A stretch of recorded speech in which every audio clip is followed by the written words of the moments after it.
King Arthur is one of the most enduring figures in medieval folklore, symbolizing justice, unity, and the ideal of chivalry. According to legend, Arthur was a noble king who ruled Britain and led the Knights of the Round Table, a group of noble warriors dedicated to upholding honor and righteousness. His story is deeply intertwined with the mystical sword Excalibur, which he famously drew from a stone, proving his divine right to rule. Guided by the wizard Merlin, Arthur established Camelot as a utopian kingdom, where equality and justice prevailed, symbolized by the Round Table, where no knight sat above another.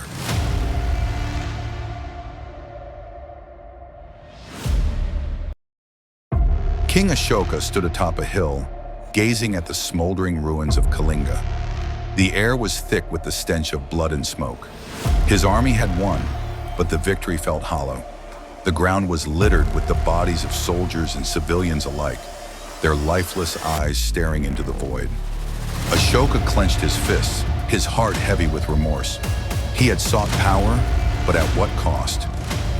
As he walked through the battlefield, a faint cry caught his attention.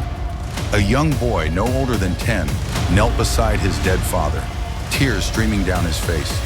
The boy looked up at Ashoka, his eyes filled with a mixture of fear and hatred. In that moment, the king saw the reflection of his own cruelty. He fell to his knees, his armor clanking against the blood-soaked earth. "What have I done?" he whispered. That night, Ashoka couldn't sleep. The faces of the dead haunted him. He wandered into the forest, where he encountered a Buddhist monk meditating under a tree. The monk's serene presence drew Ashoka in. "How can I find peace after causing so much suffering?" Ashoka asked. The monk smiled gently. "True peace begins with compassion, not conquest." Inspired, Ashoka vowed to change. He renounced violence and embraced Buddhism, dedicating his life to serving his people. He built hospitals, planted trees, and erected pillars inscribed with messages of morality and kindness. His empire flourished, not through fear, but through love and respect. Years later, as an old man, Ashoka stood before one of his pillars, tracing the words carved into the stone. He smiled, knowing his legacy would endure. The boy from Kalinga, now a man, approached him. "You have changed," he said. Ashoka nodded. "It is never too late to choose peace." The boy bowed, and for the first time, there was no hatred in his eyes, only forgiveness.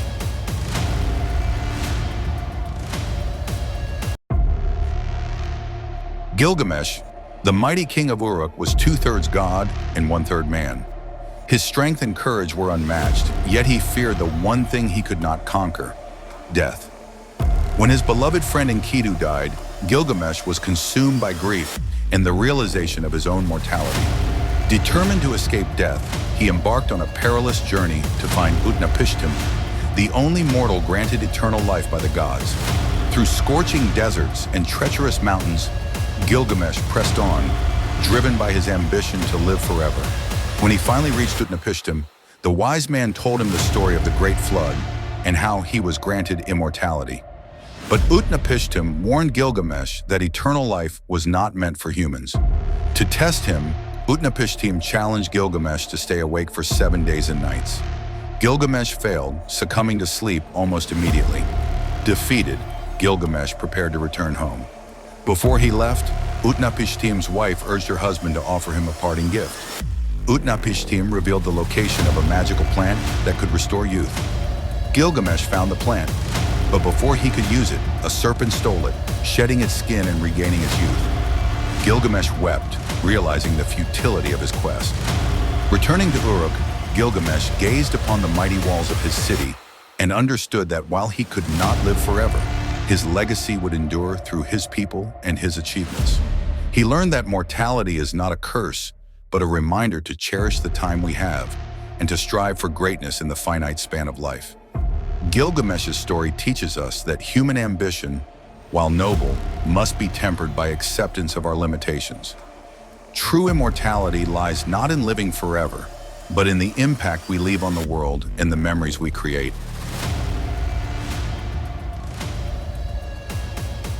In the late 8th century, Charlemagne, the king of the Franks, stood as a towering figure in a fractured Europe. With a vision of unity, he embarked on a series of military campaigns, conquering vast territories from the Lombards in Italy to the Saxons in Germany. By 800 AD, his empire stretched across Western and Central Europe, earning him the title of Father of Europe. But Charlemagne's legacy was not built on conquest alone. One crisp winter morning in Rome, as the bells of St. Peter's Basilica rang out, Pope Leo III placed the imperial crown upon Charlemagne's head, declaring him the first Holy Roman Emperor.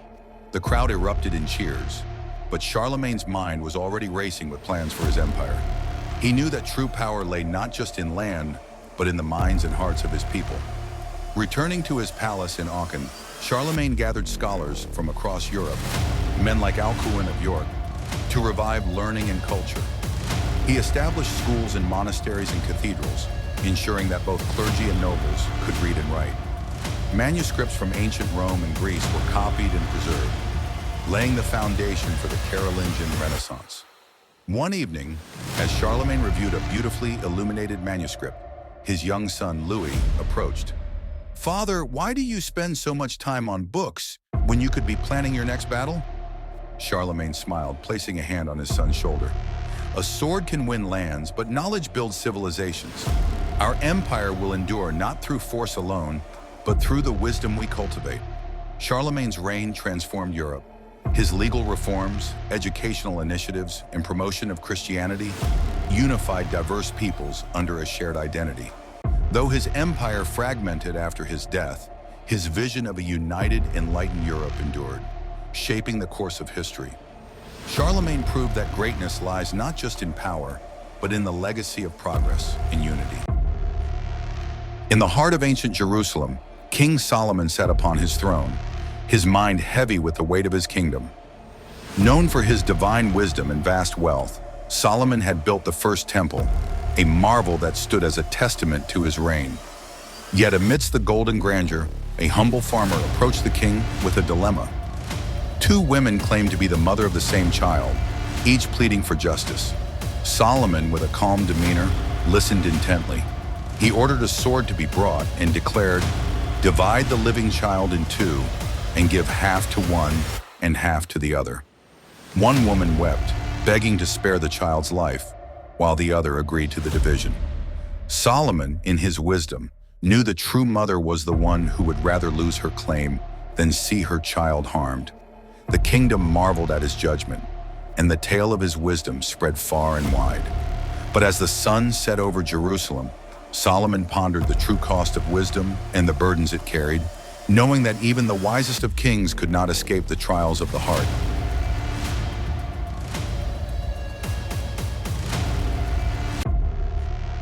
In the bustling city of Babylon, Cyrus the Great stood atop the Grand Ziggurat, gazing over the sprawling empire he had built. Known for his tolerance and vision, Cyrus had united vast lands under the Achaemenid Empire, not through fear, but through respect for the cultures and religions of those he conquered. As he walked through the streets, he noticed a group of Jewish elders rebuilding their temple, a project he had personally sanctioned. One elder approached him, bowing deeply, and said, "Great king, your kindness has given us hope and a future." Cyrus smiled, recalling the decree he had issued, allowing the Jews to return to their homeland and restore their sacred site.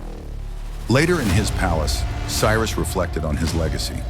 He had freed slaves, respected local customs, and fostered unity among diverse peoples. Yet he wondered if his successors would uphold these principles. As the sun dipped below the horizon, casting a golden glow over the empire, Cyrus whispered to himself, "A ruler's greatness lies not in the lands he conquers, but in the hearts he wins." The story of his wisdom and compassion would echo through the ages, a testament to the enduring power of tolerance and vision.